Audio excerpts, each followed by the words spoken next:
7वां अध्याय। चित्रगुप्त ने उन दोनों के कर्मों की आलोचना करके दूतों से कहा कि बड़े भाई कुंडल को घोर नरक में डालो और दूसरे भाई विकुंडल को स्वर्ग में ले जाओ, जहाँ उत्तम भोग है। तब एक दूत तो कुंडल को नरक में फेंकने के लिए ले गया और दूसरा दूत बड़ी नम्रता से कहने लगा कि हे विकुंडल, चलो तुम अच्छे कर्मों से स्वर्ग को प्राप्त होकर अनेक प्रकार के भोगों को भोगो। तब विकुंडल बड़े विस्मय के साथ मन में संशय धर कर दूत से कहने लगा कि हे यमदूत, मेरे मन में बड़ी भारी शंका उत्पन्न हो गई है, अतएव मैं तुमसे कुछ पूछता हूँ। कृपा करके मेरे प्रश्नों का उत्तर दो। हम दोनों भाई एक ही कुल में उत्पन्न हुए, एक जैसे ही कर्म करते रहे। दोनों भाइयों ने कभी कोई शुभ कार्य नहीं किया, फिर एक को नरक क्यों और दूसरे को स्वर्ग किस कारण प्राप्त हुआ? मैं अपने स्वर्ग में आने का कोई कारण नहीं देखता। तब यमदूत कहने लगा कि हे विकुंडल, माता पिता पुत्र पत्नी भाई बहन से सब संबंध जन्म के कारण होते हैं और जन्म कर्म को भोगने के लिए ही प्राप्त होता है। जिस प्रकार एक वृक्ष पर अनेक पक्षियों का आगमन होता है, उसी तरह इस संसार में पुत्र भाई माता पिता का भी संगम होता है। इनमें से जो जैसे जैसे कर्म करता है वैसे ही फल भोगता है। तुम्हारा भाई अपने पाप कर्मों से नरक में गया, तुम अपने पुण्य कर्म के कारण स्वर्ग में जा रहे हो। तब विकुंडल ने आश्चर्य से पूछा कि मैंने तो आजन्म कोई धर्म का कार्य नहीं किया, सदैव पापों में ही लगा रहा। मैं अपने पुण्य के कर्म को नहीं जानता।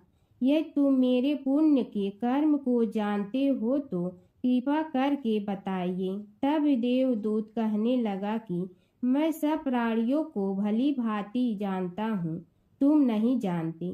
सुनो, हरि मित्र का पुत्र सुमित्र नाम का ब्राह्मण था, जिसका आश्रम यमुना नदी के दक्षिणोत्तर दिशा में था। उसके साथ जंगल में ही तुम्हारी मित्रता हो गई और उसके साथ तुमने 2 बार माघ मास में श्री यमुना जी में स्नान किया था। पहली बार स्नान करने से तुम्हारे सब पाप नष्ट हो गए और दूसरी बार स्नान करने से तुमको स्वर्ग प्राप्त हुआ। हे वैश्वर, तुमने तो 2 बार माघ में स्नान किया, इसी के पुण्य के फल से तुमको स्वर्ग प्राप्त हुआ और तुम्हारा भाई नरक को प्राप्त हुआ। दत्तात्रेय जी कहने लगे कि इस प्रकार वह भाई की दुखों से अति दुखित होकर नम्रता पूर्वक मीठे वचनों से दूतों से कहने लगा कि हे दूतों, सज्जन पुरुषों के साथ 7 पग चलने से मित्रता हो जाती है और यह कल्याणकारी होती है। मित्र प्रेम की चिंता न करते हुए तुम इसको इतना बताने की कृपा करो कि कौन से कर्म से मनुष्य यमलोक को प्राप्त नहीं होता, क्योंकि तुम सर्वज्ञ हो। माता सीता की कथा। यह कहानी सीता माता कहती थी और श्री राम इसे सुना करते थे। एक दिन श्री राम भगवान को किसी काम के लिए बाहर जाना पड़ा, तो सीता माता कहने लगी कि भगवान, मेरा तो 12 वर्ष का नित्य नियम है। अब आप बाहर जाएंगे तो मैं अपनी कहानी किसे सुनाऊंगी? श्री राम ने कहा कि तुम कुएं की पाल पर जाकर बैठ जाना और वहां जो औरतें पानी भरने आएंगी उन्हें अपनी कहानी सुना देना। सीता माता कुएं की पाल पर जाकर बैठ जाती हैं। एक स्त्री आई, उसने रेशम की जड़ी की साड़ी पहन रखी थी और सोने का घड़ा ले रखा था। सीता माता उसे देख कहती हैं कि बहन, मेरा 12 वर्ष का नित्यनेम सुन लो। पर वह स्त्री बोली कि मैं तुम्हारा नित्यनेम सुनूंगी तो मुझे घर जाने में देरी हो जाएगी और मेरी सास मुझसे लड़ेंगी। उसने कहानी नहीं सुनी और चली गई। उसकी रेशम जड़ी की साड़ी फट गई। सोने का घड़ा मिट्टी के घड़े में बदल गया। सास ने देखा तो पूछा कि ये किसका दोस्त अपने सिर लेकर आ गई है। बहू ने कहा कि कुएं पर एक औरत बैठी थी, उसने कहानी सुनने के लिए कहा, लेकिन मैंने सुनी नहीं, जिसका यह फल मिला है। बहू की बात सुनकर अगले दिन वही साड़ी और घड़ा लेकर सास कुएं की पाल पर गई। सास को वहीं माता सीता बैठी मिली तो माता सीता ने कहा कि बहन मेरी कहानी सुन लीजिए। सास बोली कि एक बार छोड़, मैं तो 4 बार कहानी सुन लूंगी। राम आए लक्ष्मण आए देश के पुजारी आए, नित नेम का नेम लाए आओ राम बैठो राम। तपी रसोई जियो राम, माखन मिश्री खाओ राम।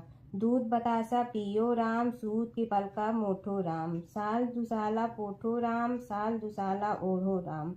जब बोलो जब राम ही राम, राम संवारे सबके काम। खाली घर भंडार भरेंगे, सबका बेड़ा पार करेंगे। श्री राम जय राम जय जय राम। सास बोली कि बहन कहानी तो बहुत अच्छी लगी। कहानी सुनकर सास घर चली गई और उसकी साड़ी फिर से रेशम जड़ी की बन गई। मिट्टी का घड़ा फिर सोने के घड़े में बदल गया। बहू कहने लगी, सासू माँ आपने ये सब कैसे किया। सास ने कहा कि बहू तू दोष लगा के आई थी और मैं अब दोष उतार कर आ रही हूँ। बहू ने फिर पूछा कि वह कुएं वाली स्त्री कौन है। सास बोली कि वे सीता माता थी, वे पुराने से नया कर देती हैं, खाली घर में भंडार भर देती हैं। वह लक्ष्मी जी का वास घर में कर देती हैं, आदमी की जो भी इच्छा हो उसे पूरा कर देती हैं। बहू बोली कि ऐसी कहानी मुझे भी सुना दो। सास बोली कि ठीक है तुम भी सुनो, और सास ने कहानी शुरू की। राम आए लक्ष्मण आए देश के पुजारी आए, नित नेम का नेम लाए आओ राम बैठो राम। तपी रसोई जियो राम, माखन मिश्री खाओ राम। दूध बतासा पियो राम, सूत के पलका मोठो राम। साल दुसाला पोठो राम, साल दुसाला ओढ़ो राम। जब बोलो जब राम ही राम, राम संवारे सबके काम। खाली घर भंडार भरेंगे, सबका बेड़ा पार करें। श्री राम जय राम। कहानी सुनकर बहू बोली कि कहानी तो बहुत अच्छी है। सास ने कहा कि ठीक है, इस कहानी को रोज कहा करेंगे। अब सास बहू रोज सवेरे उठती, नहाती धोती और पूजा करने के बाद नित नेम की सीता की कहानी कहती। एक दिन उनके यहाँ एक पड़ोस की औरत आई और बोली कि बहन जरा सी आँच दे ना। तो वह बोली कि आज तो अभी हमने जलाई ही नहीं। पड़ोसन ने कहा कि तुम सुबह 4 बजे से उठकर क्या कर रही हो। फिर उन्होंने कहा कि सुबह उठकर हम पूजा करते हैं, फिर सीता माता की नित नेम की कहानी कहते हैं। पड़ोसन ने उसकी बात सुनकर फिर कहा कि सीता माता की कहानी कहने से तुम्हें क्या मिलता है। वे बोली कि इनकी कहानी कहने से घर में भंडार भर जाते हैं, सारे काम सिद्ध होते हैं, मन की इच्छा भी पूरी हो जाती है। पड़ोसन कहती है कि बहन ऐसी कहानी तो मुझे भी सुना दो। फिर वह बोली कि ठीक है तुम भी यह कहानी सुन लो। राम आए लक्ष्मण आए देश के पुजारी आए, नित नेम का नेम लाए आओ राम बैठो राम। सारी कहानी सुनने के बाद पड़ोसन कहने लगी, बहन कहानी तो मुझे बहुत अच्छी लगी। अब वह पड़ोसन भी नित नेम सीता माता की कहानी कहने लगी। कहानी कहने से सीता माता ने पड़ोसन के भी भंडार भर दिए। अब तो पूरे मोहल्ले में नित नेम की कथा चल पड़ी, हर किसी की मनोकामना पूरी होने लगी। हे सीता माता, जैसे आपने उनके भंडार भरे वैसे ही आप हमारे भी भंडार भरना, सबकी भरना, कहानी सुनने वाले के भी और कहानी कहने वाले के भी। एक बूढ़ा ब्राह्मण था, वह रोज पीपल को जल से सींचता था। पीपल में से रोज एक लड़की निकलती और कहती, पिताजी मैं आपके साथ जाऊंगी। यह सुनते सुनते बूढ़ा दिन ब दिन कमजोर होने लगा। तो बुढ़िया ने पूछा कि क्या बात है। बूढ़ा बोला कि पीपल से एक लड़की निकलती है और कहती है कि वह भी मेरे साथ चलेगी। बुढ़िया बोली कि कल ले आना उस लड़की को जहाँ 6 लड़कियाँ पहले से ही हमारे घर में है, वहाँ 7वीं लड़की और सही। अगले दिन बूढ़ा उस लड़की को घर ले आया। घर लाने के बाद बूढ़ा ब्राह्मण आटा मांगने गया तो उसने पहले दिनों की अपेक्षा आज ज़्यादा आटा मिला था।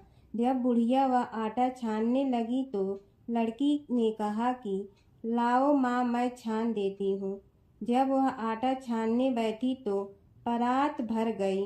उसके बाद माँ खाना बनाने जाने लगी तो लड़की बोली कि आज रसोई मैं बनाऊंगी। तो बुढ़िया बोली कि ना, तेरे हाथ जल जाएंगे। लेकिन लड़की नहीं मानी। वह रसोई में खाना बनाने गई तो उसने तरह तरह के 36 व्यंजन बना डाले और आज सभी ने भर पेट खाना खाया। इससे पहले वह आधा पेट भूखा ही रहते थे। रात हुई तो बुढ़िया का भाई आया और कहने लगा कि दीदी, मैं तो खाना खाऊंगा। बुढ़िया परेशान हो गई कि अब खाना कहाँ से लाऊंगी। लड़की ने पूछा कि क्या बात है माँ। उसने कहा कि तेरा मामा आया है और रोटी खाएगा, लेकिन रोटी तो सबने खा ली है, अब उसके लिए कहाँ से लाऊंगी। लड़की बोली कि तू चिंता मत कर माँ, मैं बना दूंगी। और वह रसोई में गई और मामा के लिए 36 व्यंजन बना दी। मामा ने भरपेट खाया और कहा भी कि ऐसा खाना इससे पहले उसने कभी नहीं खाया है। बुढ़िया ने कहा कि भाई, तेरी बावनी भाजी है, उसी ने बनाया है। शाम हुई तो लड़की बोली कि माँ, चौका लगा के चौके का दिया जला देना, कोठे में मैं सोऊंगी। बुढ़िया बोली कि ना बेटी, तू डर जाएगी। लेकिन वह बोली कि ना माँ, मैं नहीं डरूंगी, मैं अंदर कोठे में ही सोऊंगी। वह कोठे में ही जाकर सो गई। आधी रात को लड़की उठी और चारों ओर आंख मारी तो धन ही धन हो गया। वह बाहर जाने लगी तो एक बूढ़ा ब्राह्मण सो रहा था। उसने देखा तो कहा कि बेटी, तू कहाँ चली। लड़की बोली कि मैं तो दरिद्रता दूर करने आई थी, अगर तुम्हें दूर करवानी है तो करवा लो। उसने बूढ़े के घर में भी आँख से देखा तो चारों ओर धन ही धन हो गया। सुबह सवेरे सब उठे तो लड़की को ना पाकर उसे ढूंढने लगे कि पावनी बेटी कहाँ चली गई। बूढ़ा ब्राह्मण बोला कि वह तो लक्ष्मी माता थी, जो तुम्हारे साथ मेरी दरिद्रता भी दूर कर गई। हे लक्ष्मी माता, जैसे आपने उनकी दरिद्रता दूर की, वैसे ही सबकी करना। जमुना की कहानी। प्राचीन समय में एक गांव था जिसमें 2 बहनें रहा करती थी। एक बहन का नाम गंगा था तो दूसरी बहन का नाम जमुना था। एक बार दोनों बहनें एक साहूकार के खेत से गुजर रही थी तो जमुना ने 13 दाने जौ के तोड़ लिए, जिसे देख गंगा बोली कि तुझे तो ग्रहण लग गया, तूने चोरी की है। इस पर जमुना बोली कि अब मेरा ग्रहण कैसे धुलेगा। गंगा ने कहा कि तुझे 12 साल तक साहूकार के यहाँ नौकरी करनी पड़ेगी, तभी तेरा पाप धुलेगा और ग्रहण से मुक्ति मिलेगी। जमुना साहूकार के यहाँ नौकरी के लिए जाती है और अपने लिए काम मांगती है। साहूकार उसे काम पर रख लेता है, लेकिन काम करने से पहले जमुना उसे कहती है कि मैं सारे काम करूंगी, लेकिन 4 काम नहीं करूंगी। जूठे बर्तन नहीं मांजूंगी, झाड़ू नहीं लगाऊंगी, बिस्तर नहीं बिछाऊंगी और दिया नहीं जलाऊंगी। 12 साल के बाद कुंभ का मेला लगा तो साहूकारनी भी कुंभ नहाने जाने लगी। जमुना ने उसे जाते देख कहा कि कुंभ के मेले में मेरी बहन गंगा मिलेगी तो उसे यह सोने का टक्का दे देना, इससे वह अपने हाथों में सुंदर चूड़ियां पहन लेगी। साहूकारनी ने कुंभ के मेले में गंगा को वह सोने का टका दे दिया। गंगा ने उनसे वह टका लेते हुए कहा कि मेरी बहन को कहना कि उसके 12 वर्ष पूरे हो गए हैं, अब वह वहां वापिस आ जा। साहूकार व साहूकारनी वापिस घर आए तब जमुना मटके में पानी भर रही थी। दोनों जमुना से बोले कि हमने सोने का वह टका तेरी बहन गंगा को दे दिया था और उसने कहा है कि तेरे 12 वर्ष पूरे हो गए हैं, इसलिए अब तुम वापिस जाओ। यह समाचार सुनते ही जमुना सहस्त्र धारा में बदल गई और बहने लगी। जमुना जी का यह रूप देखकर साहूकार और साहूकारनी परेशान हो गई थी। हमारे घर में जमुना माता ने काम किया, हमें तो अब ग्रहण लग गया है, हम यह ग्रहण कैसे उतारेंगे। जमुना भागकर गंगा माता के पास चली गई। गंगा ने जमुना से पूछा कि तुम साहूकारनी से कुछ कहकर आई हो या ऐसे ही बिना बताए आ गई। तब जमुना बोली कि मैं तो कुछ भी बताकर नहीं आई हूँ। गंगा ने कहा कि जा उन्हें धीरज दे आ, नहीं तो उन्हें जीवन भर असंतोष ही रहेगा। गंगा के कहने पर जमुना माता ने साहूकारनी को सपने में दर्शन दिए और कहा कि तुम दोनों उल्टे माथे क्यों पड़े हो, जाओ उठकर खाओ पियो। तब दोनों बोले कि हम कैसे उठें, हमें तो ग्रहण लगा है, क्योंकि हमने उल्टे सीधे और पता नहीं कितने नीच कार्य आपसे कराए हैं। तब जमुना जी बोली कि तुम्हें ग्रहण नहीं लगा है, ग्रहण तो मुझे लगा था कि मैंने तुम्हारे खेत से 13 दाने जौ के चुराए थे। मैं तो अपना ग्रहण उतारने तुम्हारे घर आई थी। मेरा ग्रहण तुम्हारे घर में 12 वर्ष तक रहने से उतर गया है और मेरी मुक्ति हो गई है। जमुना जी ने कहा कि तुम्हें कोई ग्रहण नहीं लगा है, उल्टे मेरे 12 वर्ष तक यहाँ रहने से तुम्हारी भी मुक्ति हो गई है। यह कहकर जमुना जी स्वप्न से चली गई। दोनों उठकर देखते हैं कि उनके घर में पहले से भी अधिक धन हो गया है। हे जमुना माता, जैसे आपने साहूकार व साहूकारनी की मुक्ति कराई, वैसे ही आप अपने सभी भक्तों की करना। जय जगदीश हरे स्वामी, जय जगदीश हरे। भक्त जनों के संकट क्षण में दूर करे, ओम जय जगदीश हरे। जो ध्यावे फल पावे, दुख बिन दे मन का, सुख संपत्ति घर आवे, कष्ट मिटे तन का, ओम जय जगदीश हरे। मात पिता तुम मेरे, शरण कहूँ किसकी, तुम बिनय और न दूजा, आस करूँ जिसकी, ओम जय जगदीश हरे। तुम पूर्ण परमात्मा, तुम अंतर्यामी, पार ब्रह्म परमेश्वर, तुम सबके स्वामी, ओम जय जगदीश हरे। तुम बिंदा के सागर, तुम पालन करता, मैं मूर्ख कल काम, कृपा करो भरता, ओम जय जगदीश हरे। तुम हो ये कय गोचर, सबके प्राणपति, किस विधि मिलूं दया में, तुमको मैं कुमति, ओम जय जगदीश हरे।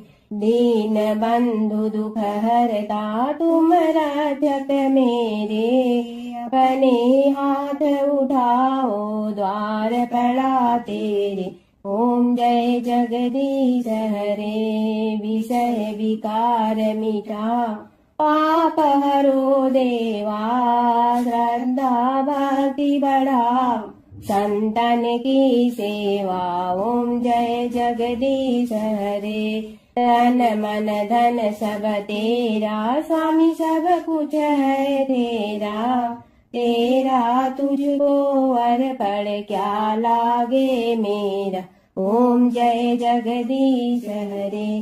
जय जगदीश हरे स्वामी, जय जगदीश हरे। भक्त जनों के संकट क्षण में दूर करे, ओम जय जगदीश हरे स्वामी, जय जगदीश हरे।